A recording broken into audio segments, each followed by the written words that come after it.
꾀꼬리 같은 찬양에 감사드립니다. 네, 오늘 책 116페이지이고요. 벌써 이제 10과입니다.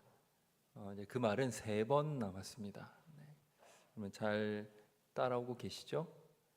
네, 네. 또 수요일 쉽지 않은 시간인데 나오셔서 또 함께 해주셔서 감사드리고, 특별히 오늘은 이제 속죄 제물 일부 시간입니다. 5대 제사 중에서 이 3가지 제사, 3가지 제사를 먼저 이제 보고 또 다음 주에 나머지 2가지 제사를 이렇게 볼 예정입니다. 자, 우리 제목을 같이 한번 제목은 제가 읽어드렸으니 우리 신학적 주제로 넘어가 보겠습니다. 우리 신학적 주제 3가지 같이 한번 읽어보겠습니다. 자, 시작. 번제는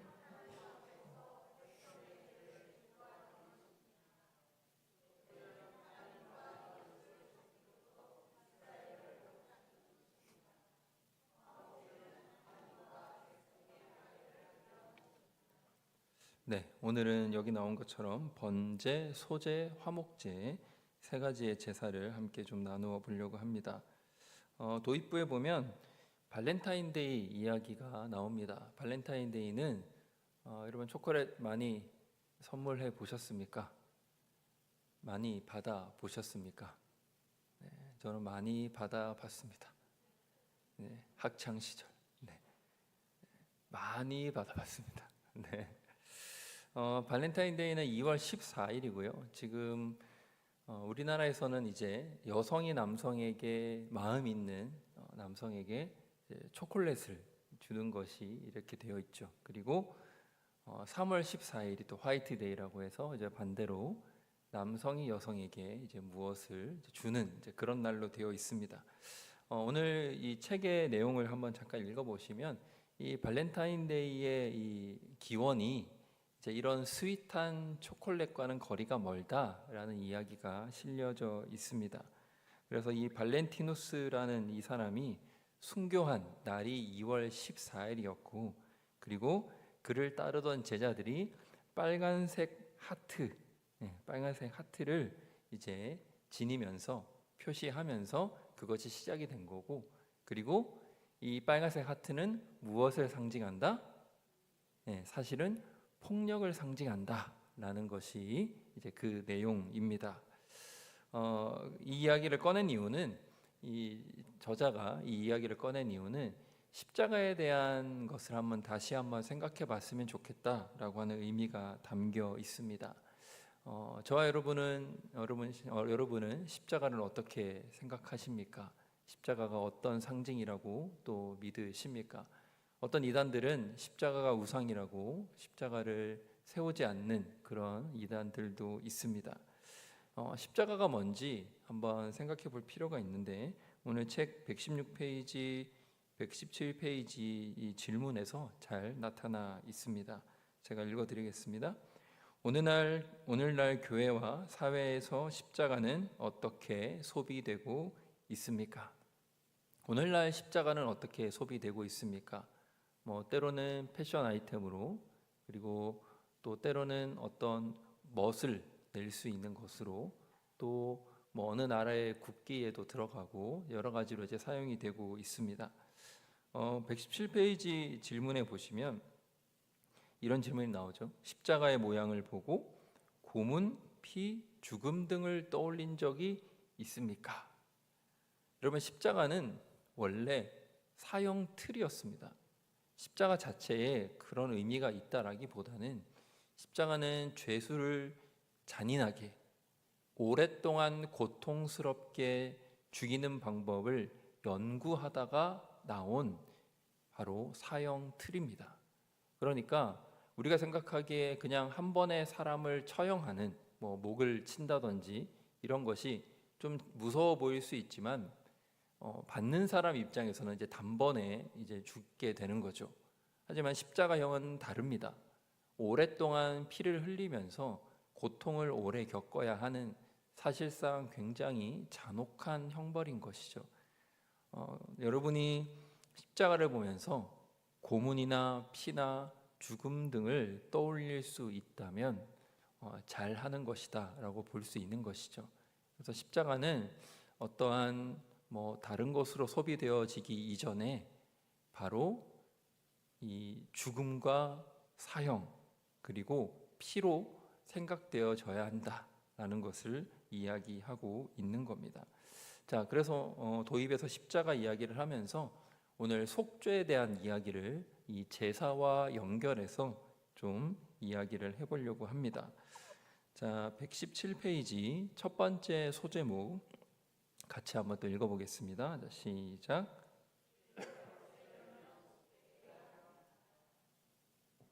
자, 첫 번째 나오는 것이 번제입니다. 우리가 본문에도 한번 읽었지만 레위기 1장 3절에서 9절까지 번제에 대한 내용과 또 이 소제에 대한 내용과 화목제에 대한 내용이 비슷해 보이는데 서로 달라요. 그래서 오늘은 이 관련된 본문들을 한 번씩 좀 읽어보려고 합니다. 우리 3절에서 9절까지 우리 길지만 같이 한번 좀 읽어보겠습니다. 자, 시작. 그 예물이 소의 번제이면 여호와 앞에 기쁘게 받으시도록 드릴지니라. 그는 번제물의 머리에 안수할지니 그를 위하여 기쁘게 받으심이 되어 그를 위하여 속죄가 될 것이라. 그는 여호와 앞에서 그 수송아지를 잡을 것이요 아론 자손 제사장들은 그 피를 가져다가 회막 문 앞 제단 사방에 뿌릴 것이며 그는 또 그 번제물의 가죽을 벗기고 각을 뜰 것이요 제사장 아론의 자손들은 제단 위에 불을 붙이고 불 위에 나무를 버려 놓고 아론의 자손 제사장들은 그 뜬 각과 머리와 기름을 제단 위에 불 위에 있는 나무에 버려 놓을 것이며 그 내장과 정강이를 물로 씻을 것이요 제사장은 그 전부를 제단 위에서 불살라 번제를 드릴지니 이는 화제라 여호와께 향기로운 냄새니라. 아멘. 자, 번제에 대한 내용이 책에서 좀 정리를 해놓은 부분이 118페이지에 있습니다. 그 얘기를 좀 한번 해보려고 하는데요. 첫 번째로 이 번제를 드릴 때 드리는 가축, 동물은 어떻게 조달을 하냐? 바로 집에서 기르던 가축을 가져오게 되어 있습니다. 이스라엘 백성들은 이제 유목민이었기 때문에 다들 가축을 기르고 있었고 그리고 그 집에서 기르던 가축을 가져와서 번제를 드렸습니다. 그러니까 사형을 자기 소유의 물건, 동물이었다라는 것을 알 수 있습니다. 두 번째로 보시면 그 동물의 상태입니다. 동물의 상태가 신체적으로 완전해야 했습니다. 그래서 성경은 이것을 뭐라고 표현하고 있습니까? 흠 없는 것이다 라고 표현을 합니다. 이것은 가격적으로도 더 비쌀 수밖에 없는 것을 의미합니다.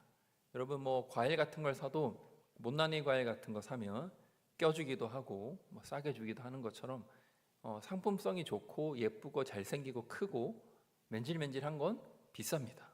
그런 것과 이제 비슷하다라고 생각하시면 될 것 같습니다. 자, 이게 두 번째고요. 세 번째는 이 번제 시에 이 번제를 드리는 곳의 장소는 지정된 장소에서 드리게 되어 있었습니다. 바로 회막 문 앞에 있는 그 뜰에서 번제의 제물을 드렸습니다. 자, 그리고 네 번째 특징인데요. 요게 또 중요한 부분인데 바치는 사람이 어떤 행동을 했어야 해요. 제물을 집에서 길리는 거를 가져가 와야 된다 그랬죠? 그죠? 집에서 길리는 가축을 가져와서 어떤 행동을 했습니까? 그 동물의 머리에 안수를 합니다. 안수를 하면서 이 제사를 그냥 여러분 우리가 단순하게 생각하면 우리는 이제 제사를 드려본 적이 없으니까 그냥 재물 갖고 와서 제사장한테 이렇게 주면 제사장이 알아서 뭐 이렇게 할 거 하고 막 이게 할 거다라고 이렇게 생각할 수 있잖아요, 그죠? 제사장이 다 죽일 거 죽이고 뭐 이렇게 다 뺄 거 빼고 뭐 태울 거 태워서 알아서 하는구나. 난 앞에서 이렇게 보고 있기만 하면 되는구나 생각할 수 있는데 그것이 아니라 제사를 드리는 과정 중간중간에 이 제물을 가져온 사람이 참여하는 부분이 있다라는 겁니다. 머리 안수한다라는 것은 또 뒤에 나올 텐데요. 여러분 아실 수도 있습니다. 자, 다섯 번째, 그리고 이 제사를 드렸을 때 이제 하나님의 반응입니다. 성경에는 뭐라고 기록되어 있습니까? 여호와께 향기로운 냄새다라고 표현을 합니다. 여러분, 이것은 실제 향기가 좋다라는 뜻은 당연히 아닙니다. 이게 뭐 동물의 여러 가지 것들을 태우는데 냄새가 아마 그렇게 좋지는 않았을 거예요. 하지만 하나님 앞에서는 향기로운 냄새였다. 이 의미는 무슨 의미겠습니까? 하나님이 그 제사를 받으시고 그 사람의 죄를 용서해 주셨다라는 의미가 되겠습니다. 119페이지 첫 번째 질문, 질문 같이 한번 읽어보겠습니다. 시작.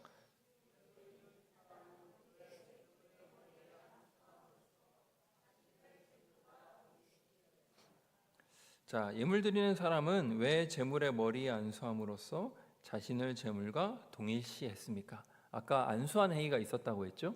안수하는 행위가 왜 필요하겠습니까? 바로 그 동물이 죽는 순간 이제 나 자신이 되는 거예요. 그래서 죄를 지었기 때문에 어떻게 해야 됩니까? 죄를 짊어지고 죽어야 되는 것이죠. 그 동물이 내가 되어서 죽는 겁니다.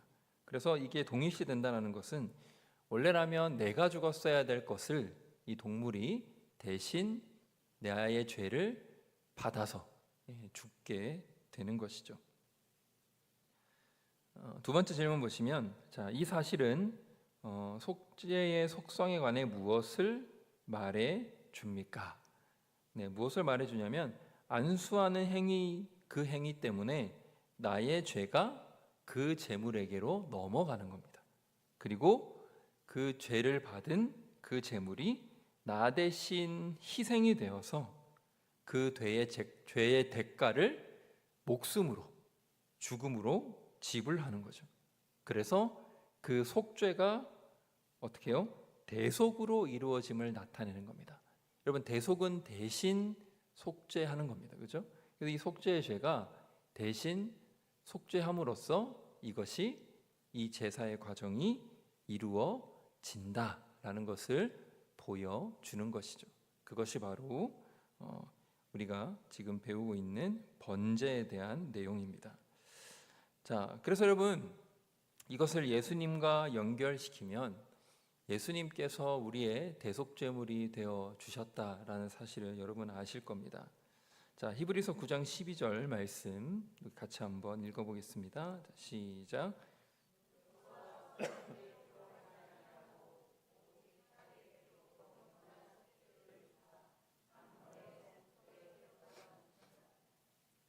자, 예수님이 어떤 역할을 하셨는지 여러분 잘 아시죠?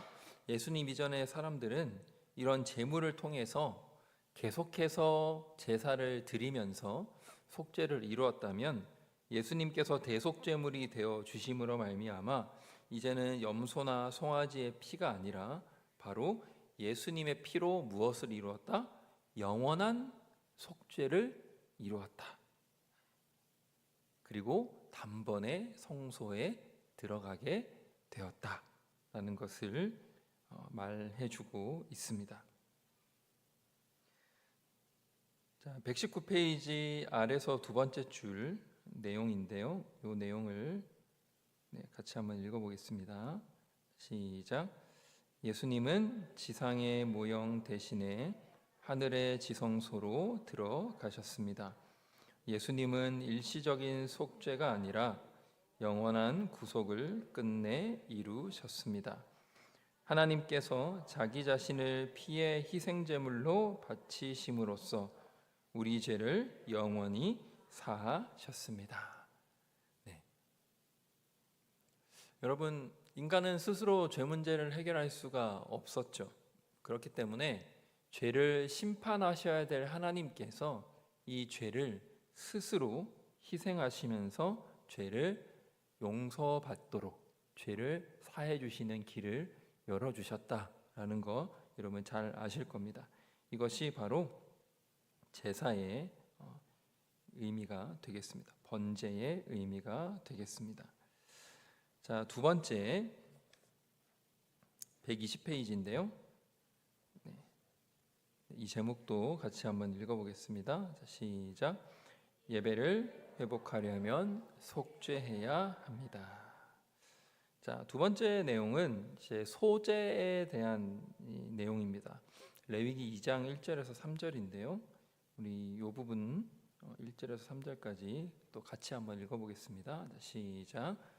누구든지 소제의 예물을 여호와께 드리려거든 고운 가루로 예물을 삼아 그 위에 기름을 붓고 또 그 위에 유향을 놓아 아론의 자손 제사장들에게로 가져갈 것이요 제사장은 그 고운 가루 한 움큼과 기름과 그 모든 유향을 가져다가 기념물로 제단 위에서 불사를 지니 이는 화제라 여호와께 향기로운 냄새니라. 그 소제물에 남은 것은 아론과 그의 자손에게 돌릴지니 이는 여호와의 화제물 중에 지극히 거룩한 것이니라. 아멘. 자, 120페이지 첫 번째 질문 보면 이렇게 되어 있죠. 왜 제물들은 값비싼 것이어야 합니까? 자, 이게 무슨 말인가 싶은데 120페이지 책에 보면 설명이 되어 있습니다.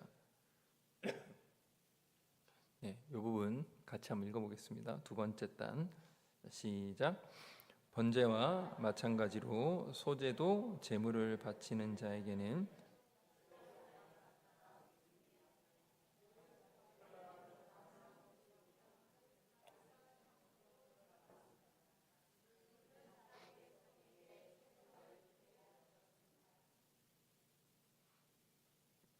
네, 잘 읽으신 거 맞죠? 네네. 무슨 말이냐면 여러분 소제는 이제 곡식으로 드리는 제사고 여기서 이제 고운 가루로 드리는데 이것을 이제 드릴 때 감람유나 유향 같은 것들을 섞어서 드렸다는 거예요. 그러니까 이것은 비싼 재료들입니다. 일부러 비싼 재료들을 넣어서 태우는 거잖아요. 넣어서 태웠다라는 거죠. 그 말은 무슨 말이냐면 하나님께서 이 120페이지 두 번째 질문, 두 번째 질문이 이것에 대한 답이 있는데요. 자, 제가 질문 읽어드리겠습니다. 제물에 드는 비용과 죄의 심각성은 어떤 관계가 있을까요? 자, 아까 말했던 감람유나 유향 같은 것들을 제사할 때 넣으면 비용이 올라가죠. 왜 비용이 올라가는 것을 감수하기를 원하셨을까? 그것은 바로 내가 지은 죄를 용서받기 위해서는 뭐가 있어야 된다? 대가 지불이 있어야 한다라는 거예요. 죄 용서 받는데 내가 대가를 지불해서 용서를 받기를 원하셨던 거죠. 그러니까 그 말은 이 죄에 대한 심각성을 떠올려라 라는 거죠. 만약에 죄를 용서받을 때 정말 뭐 곡식 얼마 안 되는 비용만 들여서 살 수 있는 정도의 곡식으로 죄를 용서해 주셨으면 사람들이 어떻게 생각할 수 있어요? 아, 죄를 좀 가볍게 생각할 수도 있는 거죠. 그래서 그래 뭐 좀 짓고 다음에 제사 한번 드리면 되지 뭐 이렇게 생각할 수도 있으니 이것을 비싼 재료들을 같이 넣어서 감람유나 유향 같은 것들을 넣어서 죄의 대가는 비싸다. 죄를 용서받는 것은 굉장히 큰 값을 치러야 한다라는 것을 말해 주는 것이죠. 자, 121페이지에 보면 이 소제에 대한 내용도 세 가지 정도 책에서 정리를 하고 있는데요. 그 내용을 좀 함께 다루어 드리겠습니다. 첫 번째로 소제는 이 기념물로 제단에 불사르게 되어 있습니다. 그 말은 나 자신을 하나님 앞에 은혜로 봐달라라고 청하는 의미가 있었습니다. 두 번째는 처음 익은 것을 드리는 특별 소재가 있었습니다. 농사 짓는 사람들에게 이제 처음 익고 또 처음 수확하신 것들을 하나님께 올려 드리는 것. 그래서 처음의 것은 하나님의 것이다라고 되어 있잖아요. 그렇기 때문에 처음의 것을 하나님께 올려 드리며 하나님 수확을 허락하신 하나님께 대한 감사드릴 때 이 소재를 올려 드렸습니다. 자, 그리고 세 번째로 이제 소재는 자발적으로 드려지는 제사였습니다. 그러니까 내가 드리고 싶을 때 언제든지 가지고 와서 드릴 수 있는 제사였다라는 거죠. 그 말은 어떤 의미가 담겨 있냐면 바로 매일의 삶, 이 매일의 삶이 하나님의 은혜임을 고백하는 제사였다라는 거죠. 책에 있는 내용을 제가 간단하게 요약한 겁니다. 그래서 이 소재의 특징은 이렇게 세 가지가 있다라는 사실 기억하시면 좋겠습니다. 책 121페이지 질문에 보면 요 질문이 나오는데 또 같이 한번 읽어보겠습니다. 자, 시작.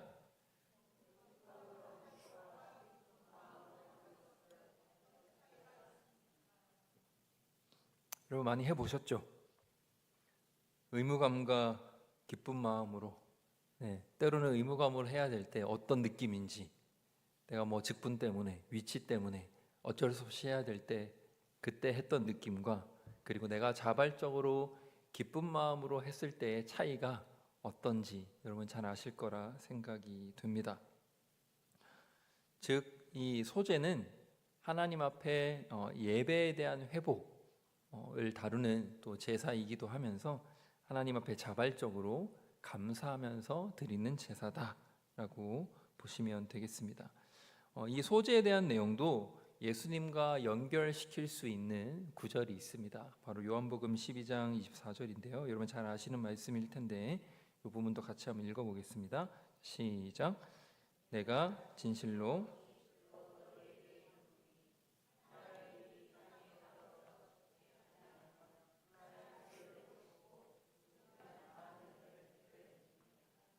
아멘. 여러분 그렇게 살 수 있게 되기를 축복합니다.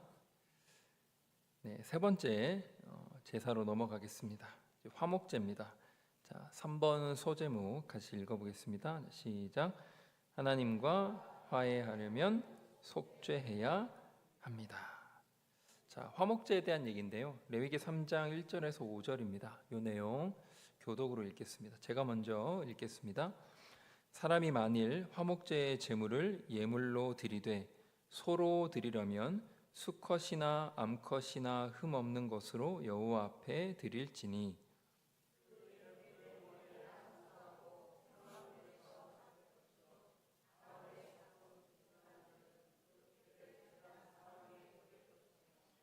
그는 또 그 화목제의 제물 중에서 여호와께 화제를 드릴지니 곧 내장에 덮인 기름과 내장에 붙은 모든 기름과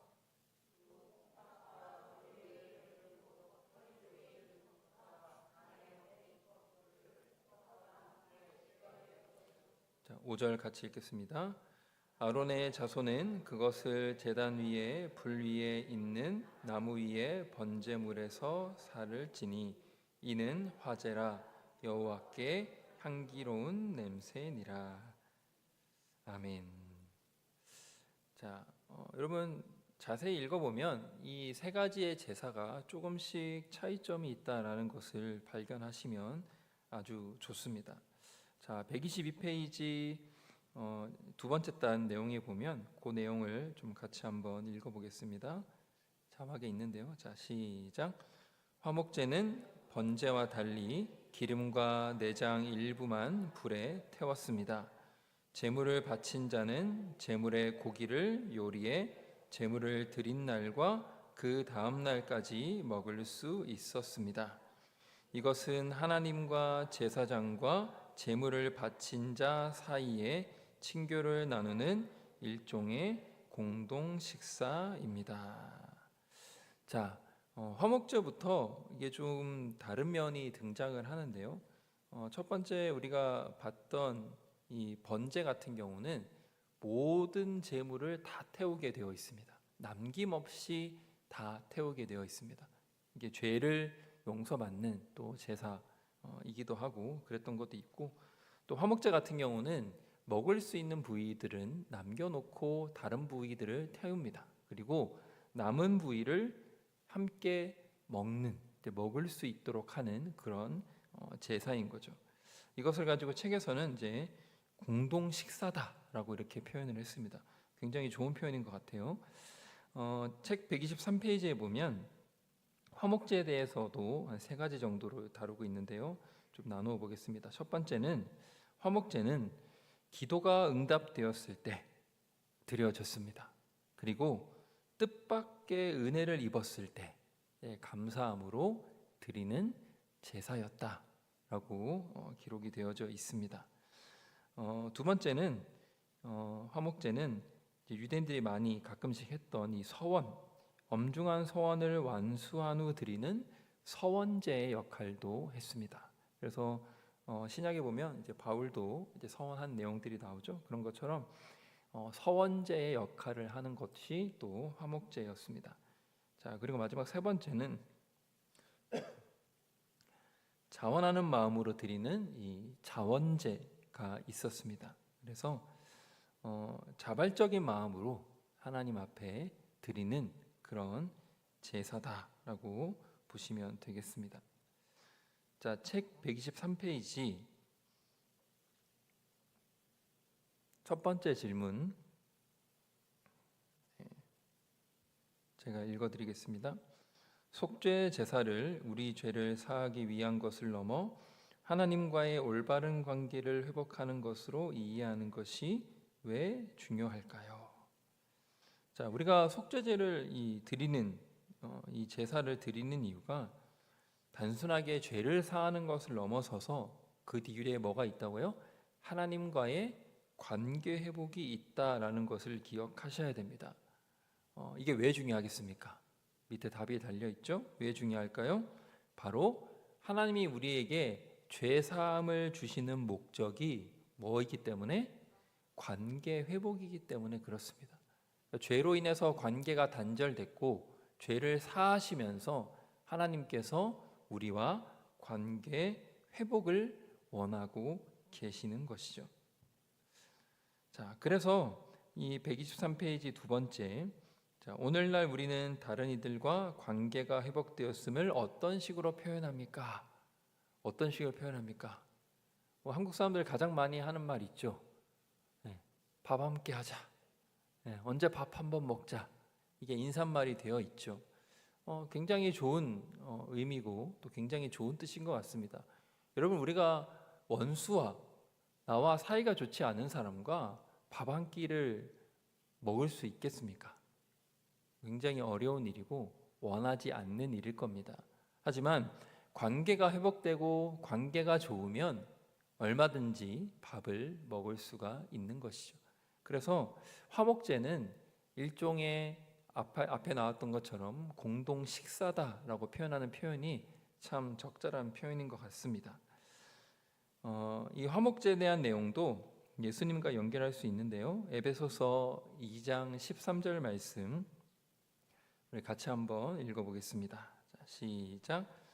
이제는 전에 멀리 있던 너희가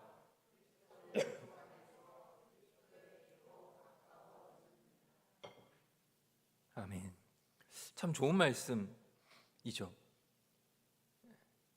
예수 그리스도의 피로 말미암아 전에는 멀어져 있던 하나님과 멀어져 있던 너희가 그리스도 예수 안에서 무엇으로 가까워졌다? 예수 그리스도의 피로 말미암아 가까워졌다라고 이렇게 얘기를 합니다. 결론인데요.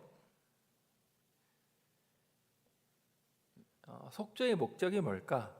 책에 있는 내용과 별개로 제가 한번 좀 준비를 해봤습니다. 속죄의 목적은 뭘까?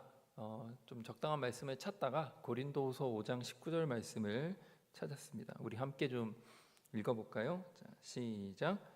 곧 하나님께서 그리스도 안에 계시사 세상을 자기와 화목하게 하시며 그들의 죄를 그들에게 돌리지 아니하시고 화목하게 하는 말씀을 우리에게 부탁하셨느니라. 아멘. 자, 여러분, 속죄의 목적이 제가 아까 뭐라고 했습니까? 속죄의 목적은 바로 하나님께서 우리에게 벌을 주시려는 게 아니라 무엇을 주시기 위해서? 관계의 회복을 주시기 위해서 속죄를 원하신다라는 겁니다. 그래서 여러분, 하나님은 사실을 벌 주시기를 원하시는 하나님이 아니라 관계 회복을 원하시는 하나님이시고 또 저와 여러분에게 상 주시기를 원하시는 하나님이시는 것이죠. 그럼에도 불구하고 하나님께서는 또 그 심판자의 역할을 하셔야 되기 때문에 그 역할을 하시는 것이고, 그리고 구원의 길을 열어주셔서 그 길을 통과한 사람, 속죄를 얻은 사람에게 하나님께서 무한한 사랑과 또 하나님의 상급을 주시는 것이 되겠습니다.